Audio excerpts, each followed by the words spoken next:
On March 11, 2020, the World Health Organization made an announcement. In the past 2 weeks, the number of cases of COVID-19 outside China has increased 13-fold. COVID-19 can be characterized as a pandemic. The coronavirus, or COVID-19 disease, had already overwhelmed China, South Korea, Iran, and Italy. And this was a warning to other countries where it was now spreading quickly. In the days and weeks ahead, we expect to see the number of cases, the number of deaths, and the number of affected countries climb even higher. The spread of COVID-19 was no longer something that could be stopped. But we can still slow it down. We just have to act right now.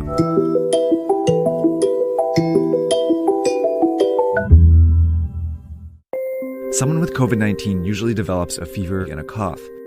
Aches, pains, and other mild symptoms are also possible, but are less frequent. But the severity of those symptoms varies, and for some people who get the virus, you might never show symptoms at all. Based on the data from China, the vast majority of cases are not life-threatening. In 80% of cases, people experience only mild disease, but in 20% of cases, the disease can manifest in a more serious way. It can develop into quite a severe pneumonia where people need to be hospitalized and put on ventilators. Overall, it seems like about 1 to 2% of known cases lead to death, but that rate is much lower for young people and much higher for the elderly. And it also seems that people with unmanaged underlying chronic diseases, they also have a tougher time overcoming the virus. The virus also seems to be very contagious, more contagious than the flu. All you need to do to spread COVID-19 is cough or sneeze on someone else, touch a surface where the virus still lives, and then put your hand in your mouth or your eyes or your nose. After getting infected, it can take an average of 5 to 6 days before you feel sick and your symptoms start to appear. But you can already spread it to people in that period, even if you feel healthy. Just as people realize they're sick, they seem to be at the most risk of passing it along to others. That's how the virus has been so effective at spreading across the world so quickly, and why the WHO was now calling COVID-19 a pandemic. But what they said next was just as important. We cannot say this loudly enough.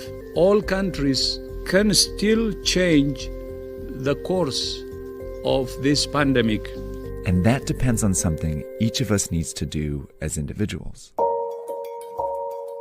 So diseases become really dangerous when everyone gets sick at once and the health system becomes overwhelmed. In any hospital, the capacity to treat patients is limited by how many beds they have. Think of this as the number of beds in your local hospital at any given time. A couple are already filled by patients receiving treatment for things like a car accident injury or a stroke. And this dot represents one person who's healthy and decides to go out like usual. They jump on the subway and head into the office where they catch COVID-19. But they don't feel sick right away, and might not for several days. So later they go to a basketball game, where they unknowingly infect 2 or 3 more people. Most of these people will have relatively mild cases, but one might be an elderly person with a severe case who will eventually have to go to the hospital. But these 3, who are all infected but don't feel sick, go out again, on the subway, into the office, and then out after work, infecting several more people. 20% of whom will need to go to the hospital.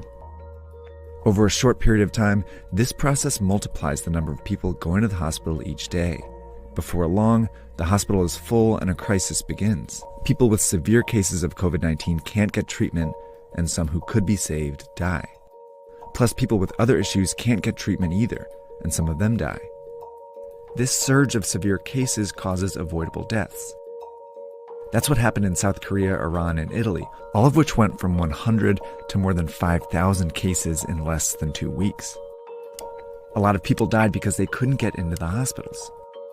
This surge is made up of only severe cases, but it was generated by people who didn't feel sick, spreading the disease in public. Which means the people who can do the most to avoid these unnecessary deaths are these people.